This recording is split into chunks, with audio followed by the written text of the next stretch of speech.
Welcome to the Louisiana Superdome in New Orleans for this afternoon's NFC matchup. It's the Tampa Bay Buccaneers against the New Orleans Saints. Hi, everybody. I'm Frank Lieber along with Emerson Boozer. And, of course, who knows? This may be the day for Tampa Bay. They've been waiting 27 straight Sundays. Regardless, though... The only thing fun about football is winning. That's what I play for. That's the joy that I got out of football. And so as those losses mounted up and kept mounting up, football wasn't fun.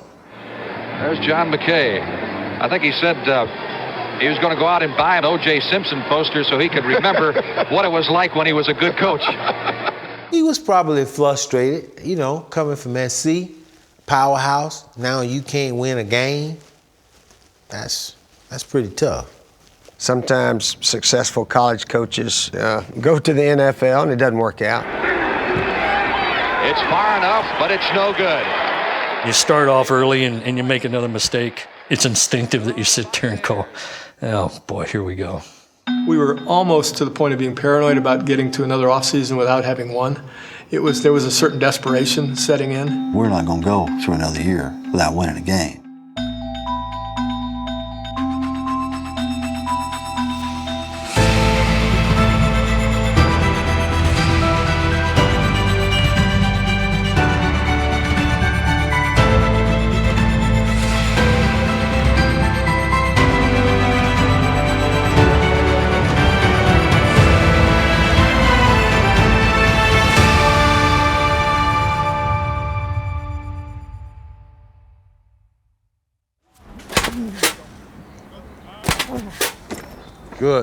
Good, Devon.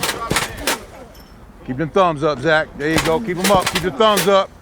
Roll your hips, Cole. Roll your hips. When I first started coaching in high school, I always tell the kids, when I started playing pro football, it was so hard to win a football game. I said, yeah, Coach, we know you guys were terrible. Oh, my God. I said, even the kids know. We've been real successful here at Tampa Catholic. Isn't it ironic? The Tampa Bay Buccaneers were just beginning, okay? And it was 0-26. You understand? It was 0-26. Now, we're talking about perseverance. I call it the story that never dies. And every time a team gets into a losing streak, the first reference is back to the Bucs and that long losing streak that they had.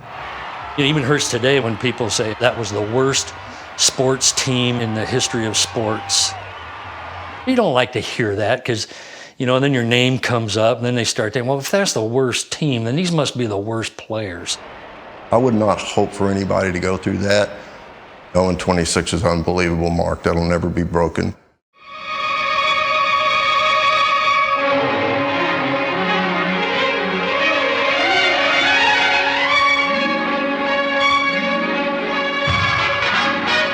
In 1976, the National Football League comes to the fastest growing metropolitan area in the United States, Tampa, Florida. People were very, very excited to support the team. You don't have anything better than that, do you? As good as you're going to get it right now. Oh, okay. We felt like we were big time. You know, we had an NFL team, and that made us feel very important. We have a great area, a growing area.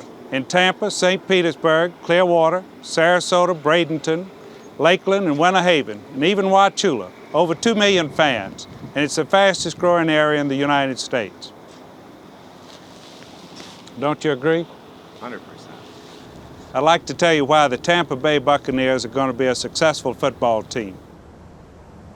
My next guest has had an outstanding career as head football coach and athletic director at the University of Southern California. Would you welcome, please, John McKay. John McKay is one of the legendary, all-time great college coaches. He's got 4 national championships. The owner of the Bucs, Mr. Culverhouse, convinced him to take on pro football and take on an NFL team. He was a big shot when he was in LA, and he, you know, rubbed elbows with very important people. Notre Dame beat us here in 1966, 51-0 in front of 87,000 people, 82,000 priests. That was a real coup for you, Culverhouse, to be able to get John. You offered him a ton of money, and it set John up for life. Despite the fact he'd won 4 national championships, it was a much different world back then. He was making less than $100,000, and he was offered, I believe the number was $250,000 to go coach the Tampa Bay Bucs. That was the most money any coach had ever been paid. I've been in it for 27 years, and I'm still getting paid. Not a hell of a lot, but I'm still getting paid. Well, don't believe what you read in the paper, fellas, but if you do need some money, let me know. Coach McKay was a one-liner expert. Well, we didn't block him, but we made up for it by not tackling. He was asked one time after a game, what do you think about the execution of your offensive line? He said, right now, I'd probably be in favor of it. I don't think the game is that difficult. It's no more difficult than college ball, huh? Not in my opinion. 4 national championships. He was inflated with that college experience, and he said, I can coach the NFL from my armchair. You just draw X's and O's on a board. Anybody can do that. I can do it with my left hand even. I think that he underestimated what it was to build a franchise. I believe basically you build it from the ground up, and you go very slowly and try to get as many quality players as you can, and not panic and try to bring in older players that would help you possibly have a little bit better record your first or second year, but go with younger people. I think the idea of building from the ground up was fantastic until you really read the back of the envelope and understood all the rules. The first choice in the first round by the Tampa Bay Buccaneers, Leroy Selman, defensive end, Oklahoma. We've only had 1 draft of young players. This is going to be a long road. Ron is a vice president of operations. He was head of the Oakland Raiders personnel. The head coach, the owner, and myself, we're all first-time people. First-time owner, first-time head coach, first-time general manager. And that is a recipe for disaster. We had the regular draft, then we had the expansion draft. That means we picked up sort of the bottom line players on every team. Guys that nobody else wanted were the guys that we filled our team with. First year, there was a player by the name of Ira Gordon. One day, McKay sees him walking through the complex, and Ira's rubbing his neck. And McKay says to him, Ira, did you hurt your neck? He said, yeah, coach. And McKay says, you better go get that x-ray. So McKay sees him a little later in the afternoon. He's still rubbing his neck. McKay says to him, Ira, I thought I told you to get your neck x-ray. And he said, yeah, I did, coach, but it didn't help. In college, I played at USC as a wide receiver, coached by my dad. I got drafted by the Cleveland Browns. The Bucs acquired my rights when they were going through the expansion draft. I was concerned about being the coach's kid at that level. It was not nearly as comfortable as it was at SC. The toughest thing is that it's always with you.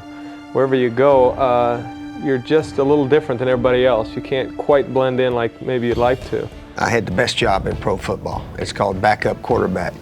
My 9 years with the San Francisco 49ers, I was the backup, about 8 of those 9.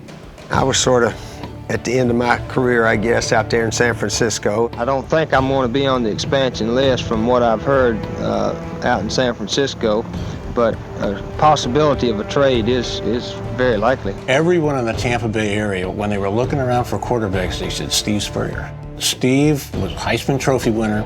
I was a local guy there, played University of Florida. They traded for me in the offseason, give a little local flavor on their first team there. I think that was probably the big reason. Something I think every athlete wants to do is play near home, so I'm sort of near home now and real happy about it. I was a fringe player. I shouldn't have been starting in the NFL, but the truth is, if you looked at our whole roster, none of us should have been starting in the NFL, but we were, some of us. All you had to do was look at who the roster was, where these guys came from. Nobody wanted any of us. It bothers me that they have picked us to be the worst team in football. Second worst team, I could stand it, but not the worst team. Let's see if we prove the experts wrong. I have coached against the Miami Dolphins in the All-Star game and the Pittsburgh Steelers. I was not awed by their physical powers, not in the least bit. And he said, man, I just watched Dallas play the Rams, and I'll tell you what, that 54 for the Cowboys, couldn't play for us. I'm really enthusiastic about our chances. I sat there and I thought 54 for the Cowboys. Randy White can't play for us. Wow. We're going down. Come on, Kotzel. Let's go. Let's go. Let's go. Let's go. Bring it in. Pants. Put down, I'll change this drill. Okay. This looks like a fire drill in a third grade school. I like Coach McKay. He's very sarcastic. And you're going to hustle. That's all right. If you had a catcher's mitt, you'd have caught it. But when I got to know him, I didn't like him anymore. I mean, he put us through some conditions that could have killed somebody. He wouldn't let us get water. You can throw up on a machine, you won't hurt it. Hit! Guys came into Florida, and they hadn't ever been to Florida before. We had a lot of tossing the cookies on the sidelines. It was brutal. It was just constant hitting, and that wears you down, and nobody else did that. They worked us. I mean, they worked us hard. I mean, hard. Coach, he's only been there one day, but Steve Broussard, he said he lost his desire to play football. We had one guy, he went to go to the bathroom and never came back.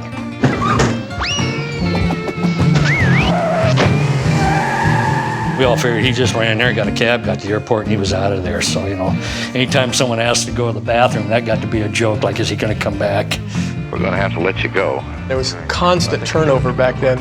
It wasn't a close-knit group, really, because there was so much change. The general manager just constantly trying to get better players in. Tampa would be your last stop on your way out of the league. After 4 weeks, the first test of the Bucs as a team arrives. Just how far they have come will be determined in their first game ever as the Tampa Bay Buccaneers. The first trip we ever took was to play the exhibition game in Los Angeles. We got on this plane. It was called McCullough Airlines. We're all going like, what's wrong with American Airlines? Mr. Culverhouse is gone now, so this isn't nice of me to say, but I think we were saving money by going McCullough Airlines, and it was awful. I'm walking up the stairs, and I get on the airplane, and there the pilot is, and he's messing with the wires. And I says to myself, oh my God. The plane goes to take off. They are rolling, they're rolling, they're rolling, they're rolling. They go past the post office, they're rolling. They're making a left on the highway. We're not off the ground yet. And finally, I think the guy actually pulled up the wheels and we were flying. I don't think he ever raised the nose.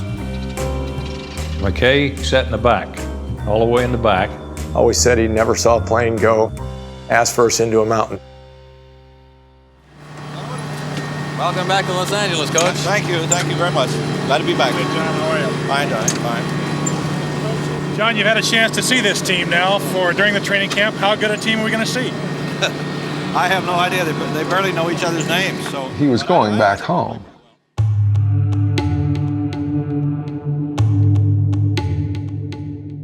I'm sure he wanted us to do well, and I'm sure that we didn't do well. This is disgraceful. I never saw guys this bad.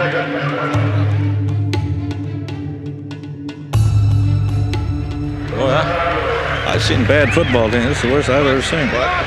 I never saw such little life on a football team in my life. We got some guys over here won't tackle, that's all. They won't be here long. We can't stop a pass or a run. Otherwise, we're in great shape. Bunch of UCLA rejects beating you. Really, these guys are almost gutless. And the ones that aren't that are brainless. There are a hell of a lot of careers going to end Monday. Gentlemen, I would hope the hell we could play more aggressive football. I have never seen a team tackle this poorly in football in my whole life. 27 years of coaching, that's the worst exhibition tackle.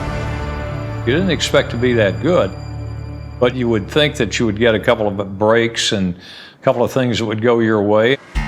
Ultimately, you would win 2 or 3 games during the season. The first time they were playing a regular season game, and the team got lost going to the field.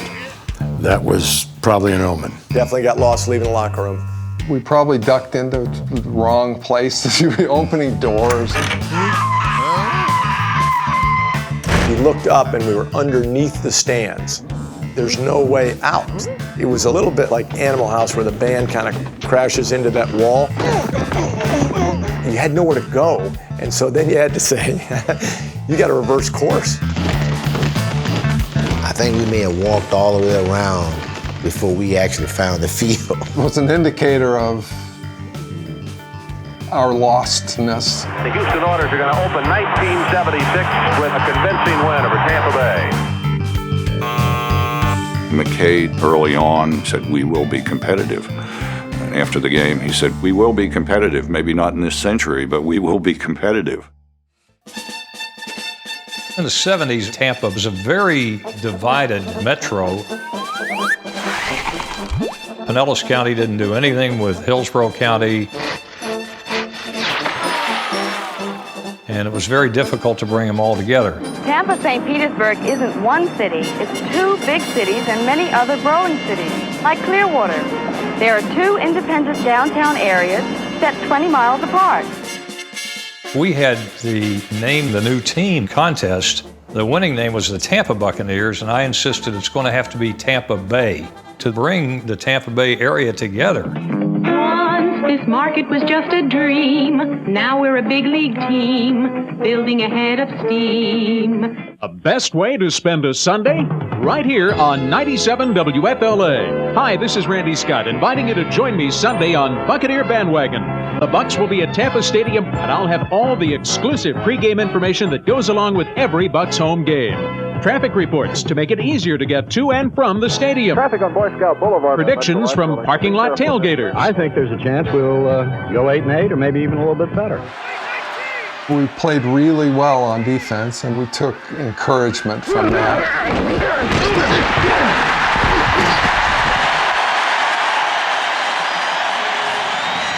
The offense was abysmal. I mean, really abysmal.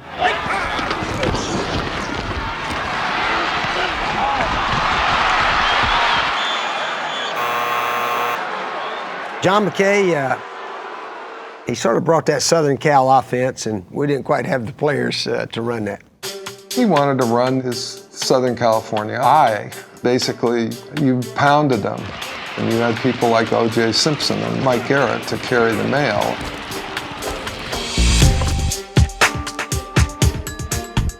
We didn't have O.J. Simpson, we didn't have Mike Garrett, and we didn't have that line that he had.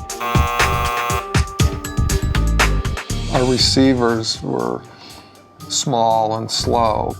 It didn't work, and he stayed with it and stayed with it and stayed with it and stayed with it. He was stubborn in that way. Steve and John didn't get along.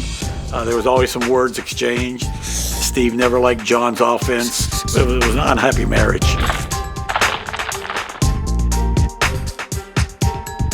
Steve didn't like the Bucs, mainly because he saw mostly sky. The offensive line was a sieve. The defensive lineman would beat him to the setup point. He got the hell beat out of him. I think all that led me into wanting to be a coach, to see if I could do some things differently. The two youngest teams in pro football meet today, and what will they call this? What else? The Expansion Bowl. We were on even playing field with one team in the league, and that was Seattle. That's the only team that we actually would line up against and go, hey, well, we really got a chance to win this game. We're not tricking ourselves. Their roster was a little more experienced than ours, and ours was a little bit younger. They had some guys that were Grizzly vets. They had like Mike Curtis on their team. It was an ugly, low-scoring game.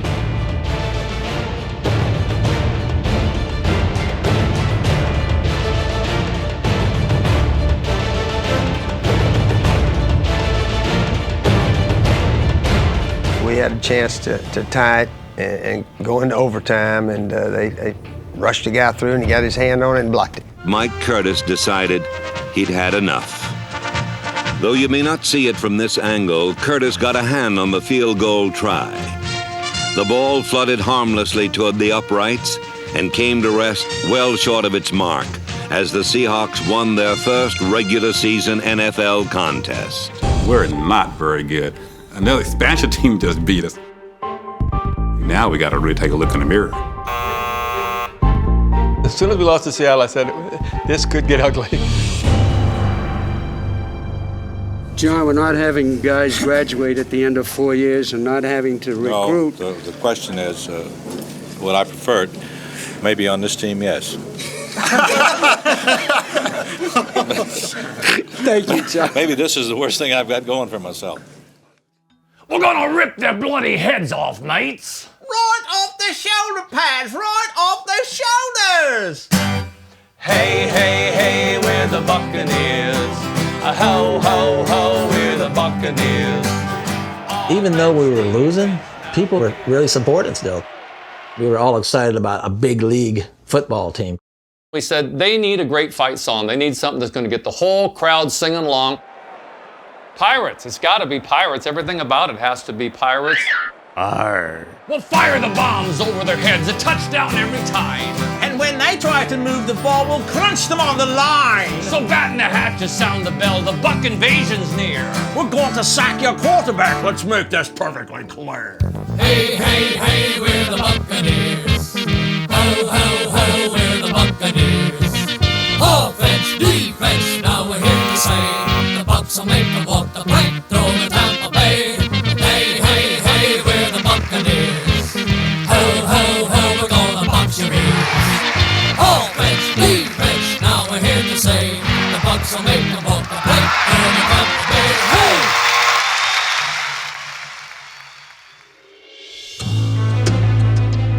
I played 10 years in the league, and I'd never seen anything like this game. I have notes that I've kept to remind me of how absurd a lot of these games were. Late in the third quarter, we were up 13-10. In a little more than a quarter, the Broncos ran up 38 unanswered points. And that wasn't the end of it. John Ralston was the coach of the Broncos. He was a Stanford guy. So now we're starting to see the old animus coming forth. I think a lot of those coaches, they couldn't beat my dad at the other level, but they could beat him with the Tampa Bay Bucks. They were clearly trying to beat us as badly as they could.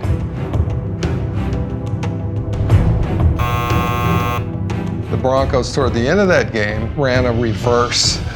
They're ahead so far, and they run a reverse. And that infuriated McKay. Believe me, he was real hot.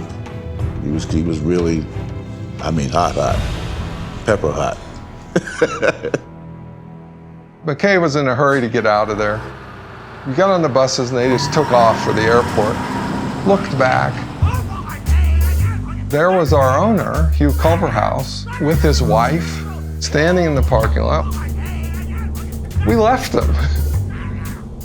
This was things turning into irretrievable disaster. Looking at it from week to week, you would always hope that things would get better. But as that first season progressed, there were just injuries piled on top of injuries.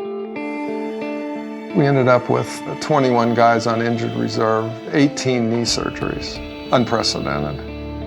This was a consequence of the training that we'd had. We were all utterly exhausted, 10 weeks of 2 days. We had 2 days into the season, so we were kind of limping around Sunday afternoon. Our bodies were beat up, but he really believed that if we hit enough and practiced hard enough that we could win. Ron Wolf's job was to keep finding people, and he couldn't. By the end of the season, we had a truck driver out there. We had an unemployed construction guy. It was an agonizing year for me because coming in, I thought I had a lot of answers. I thought I could build a team and it would be competitive. None of those things happened. People didn't want to associate with you anymore. You were a loser. The games got worse and worse in terms of blowouts.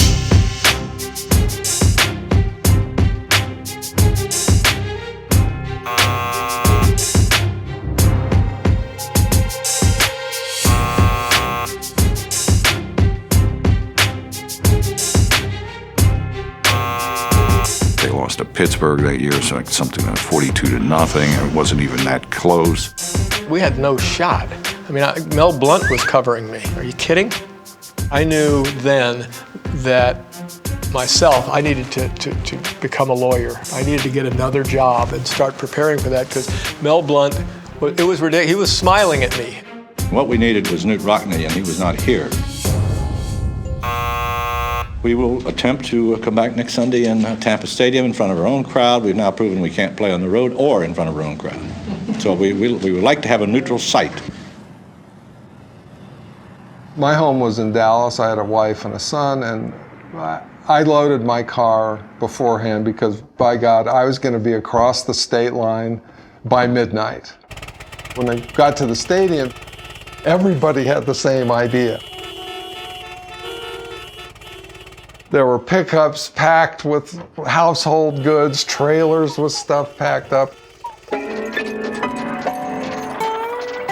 It reminded me of a bunch of Okies fleeing the Dust Bowl. Most of the cars were running. They were ready to go home for Christmas, so I don't think anybody turned off their cars. They wanted to get the game over with and get the hell out of here. With this defeat, the Buccaneers became the first team in NFL history to finish 0-14.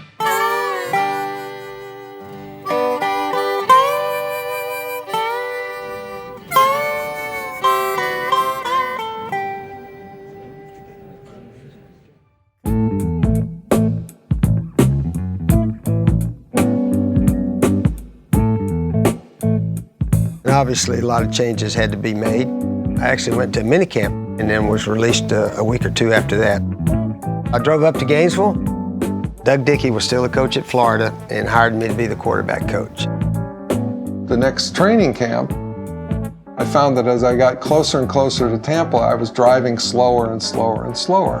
And I stopped and I rented a hotel room. And so I called my wife and I said, honey, look, I can't do it. I can't report. And she said, you don't have to. Ron Wolf's traded you to the Raiders. It was like dying and going to football heaven. You get another set of draft picks, so you're naturally going to get better, and the young guys are a year older. We came to rescue them. That's what the 7-7 bites always tell the 7-6 group. We won't go 0-14 again. That's not going to happen. And it nearly did. Our defense started to play better. They've been led by those terrific Selman brothers. That's right, Dewey and Leroy Selman. They're continuing the same kind of great football that they had when they played at Oklahoma. Leroy had a knee injury that first season. In '77, I think he played at the level of the best defensive ends in football. He got hurt last year, but this kid is every bit as good as what they've been saying. They were a decent NFL defense, and we were pathetic on offense. Gary Huff came in. That was Steve Spurrier's replacement. We were just hoping for a little spark. It was a college offense. It was an I formation, pitch on first down most of the time. The pros can just, they react to that so quickly. We couldn't block anybody. We didn't threaten anybody down the field. Tampa Bay is saddled with its 15th consecutive loss. Bam, one after the other. Bam, one after the other. I mean, it's just, what are we going to do? How many of there? Redskins get it back at the 42. Well, you got to feel sorry for a Tampa team like that. They got buzzard's luck. They can't kill anything. They can't find anything dead. The defense has kept them in just about every football game they've played. Gary Huff gets it away as he is run down and thrown down way back at the 10-yard line. Apparently he's shaken up. I think I'm going to die. I don't know if it's something that's punctured my heart or what. It was a horrible pain. The fans start cheering. It was kind of depressing to see fans that right at first were very positive becoming very negative. In '77, people didn't like the team. They weren't happy the franchise was there. I think they were embarrassed by it, and I think that created anger. If he was here to tell the truth, he would probably say he was doubting his decision to go to Tampa. And I'm sure he was thinking, I could be back at SC winning national championships. Get out there, you idiot! Get it so we can get it. Get it so we can get it. Oh, horse. No guts, that's what's wrong with us. He wasn't holding up well. He was getting tired. It was a long go. A lot of times after the home games, my wife and I were invited over to his house. And we'd see him come out in his pajamas, go to the refrigerator, get a sandwich, go back in again, and he was looking at game footage. He really wanted to prove that he could win in the NFL. John McKay, hoping that today is the day to get off the schneid. This will be 22 consecutive losses overall. We were unaggressive, we did not hustle, and we were uninspired. They're 0 for 22, and these kind of shirts are out. It says, go for 0, and it shows the Buccaneer boat sinking, you know? Man, we call jokes everywhere. Oh my goodness gracious, Johnny Carson, I think the Bucs were half of his show. The Titanic and the Tampa Bay Buccaneers. The Titanic and the Tampa Bay Buccaneers. Name 2 disasters that were accompanied by band music. Green back to punt. Snap goes over his head. Green goes back. I take it back. They may not win a game this year at all. We'd lose a couple games just on something stupid or just a bad play. I wanted to run out every morning, every Monday morning, and steal all the newspapers out of the neighbors' yards. It's a foot race now. Haggins inside the 30. He fumbles the ball. L after L after L after L. Just beats the L out of you. Anytime you needed something synonymous with losers, it was the Buccaneers. We were a national joke, basically. John McKay hoping to break the 24-game losing streak today. Tampa Bay is having a long couple of years, aren't they? We used to always say, it's going to change. It's going to change. We're going to make you eat them words. We're going to make it change. Chicago was in town. Walter Payton was the big star. And our defense was killing him.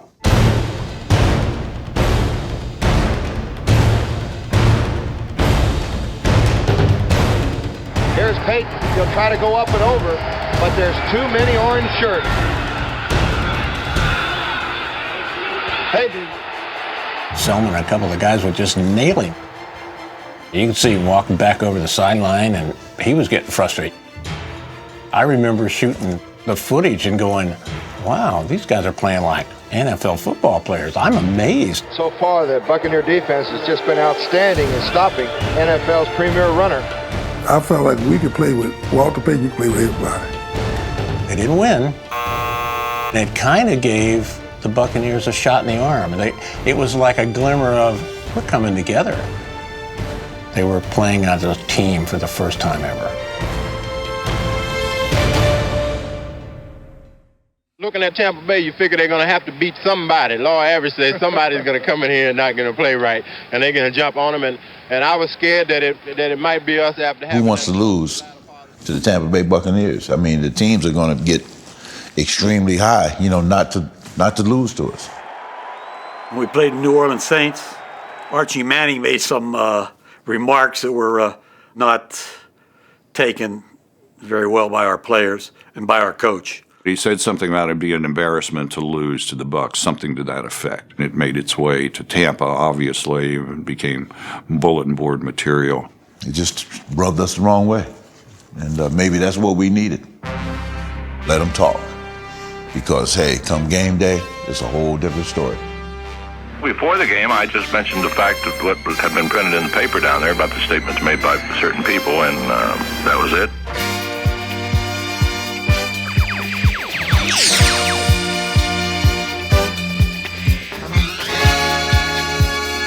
Archie Manning evading Selman's rush. The defense went medieval on them. I'm telling you, they let the dogs out, everything. Muncie and Galbraith, a setback. Scott throwing. Intercepted! That could be an easy 6 points. Touchdown! Blocked. It was intercepted for a touchdown. We scored a touchdown, and we couldn't even slam the ball right. We've had no experience slamming the ball in the end zone. He's taking that ball, he's getting ready to throw it, and it flies out of the back of his hand. I'm going, we can't even celebrate right. But I think we knew we had something at that point. The offense, we're going, wait a minute, now they're going to score more points than we are. We were red hot, and we did it calling the game like you call them in pro ball. We're not going through 2 years of not winning the game. Graham chewing on that gum and shaking his head. I don't believe it, he's saying. Once New Orleans got into that downward spiral of, oh my God, we're going to lose to the Tampa Bay Bucks, it just got worse and worse and worse for them. That's exactly what he's thinking of. You might be able to see the jugular vein sticking out. Even Johnny Carson's going to have to find some new material this week. Been a long time coming. The young, aggressive Tampa Bay Buccaneers have their first victory. Talked to my dad. It's finally over. I remember he said, it's finally over. That's pretty much all he said. He said he's proud of me. I think I said something like, oh my God, it's over. That's the feeling I thought. That's all I could think about is it's over. We'll be off Carson now for a while. What about the Archie Manning statement that it would be a disgrace to lose to the Buccaneers? Was that a factor? That was mentioned before the game, and I think he probably made a mistake saying that. I know it fired up some of our defensive players. We beat the New Orleans Saints, but I think that we'd have beat a lot of teams in the NFL today. We played that good. It's been a long time coming. The feeling, haven't had it for a long time, and it's not just new. It's all over again. Just starting all over for me. Needless to say, the charter back was rather festive. There was a few, should I say, inebriated people on that plane. I think we was drunk. I think we had a few beers. Abe Gibron, I just remember Abe and Isaac Higgins dancing in the aisles. People were up, partying, drinking like crazy, and the pilot came on and he said, your attention, please be seated and fasten your seatbelts. We cannot land the plane until everyone is seated with your seatbelts fastened. We said, hell, don't land. That's okay. I remember the pilot said, guys, you may want to look out the window as we're landing in Tampa. People just cheering and going nuts. Can you imagine 10,000 people in one spot when we get off that airplane? They're the greatest fans. This was at like 11:15 at night.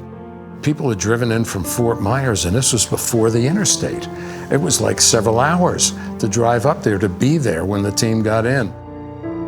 I saw Tampa grow up. St. Petersburg, Sarasota, Tampa, Lakeland, they all kind of became one community. The light switch just kind of flipped with the Saints game. There were just hordes of fans, and I'll never forget it. It almost made 0-26 worth going through. Not really, but it helped a little bit anyway. They won their first game after losing 26, and I've been making jokes about the Buccaneers ever since then. So they sent me the ball. The Tampa Bay Buccaneers, New Orleans Saints, December the 11th, 1977, the first winner. So this is really a new product because it's hardly been used.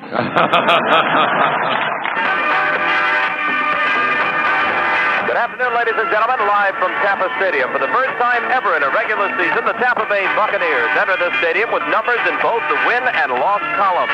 The Buccaneers came onto the field to a wild standing ovation from the some 60,000-plus fans at Tampa Stadium. They did not introduce any players individually. The PA announcer said, ladies and gentlemen, your Tampa Bay Buccaneers. I'll still get chills thinking about it. It was just goosebumps. The crowd was going so nuts. Going deep. Wide open. And touchdown for Morris Owens. They're counting down the time. 2 seconds, 1 second, and this game is over. And Tampa Bay, an ecstatic crowd of better than 65,000 comes onto the field. They're coming onto the field here in Tampa. I feel so bad for some of the veteran players, what they went through, but I hope they take away from it some sense of pride. What they built was way bigger than a football team. If you're still competing, if you're still trying, if you don't give up, pretty soon things are going to go your way.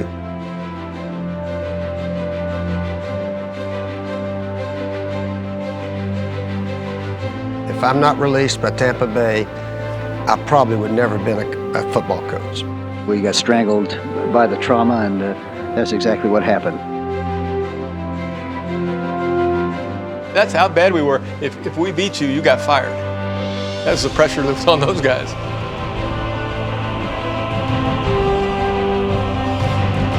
The best thing that happened to me in Tampa Bay was I grew up. What have you learned? What would you do differently? Just stay the course. You have to stay the course. If you'd been there in '76, you would have said it was impossible. It's been a long road, but a happy one. What I learned in those 2 years is that you have to stay to the plan. The Buccaneers are the NFC Central Division champion.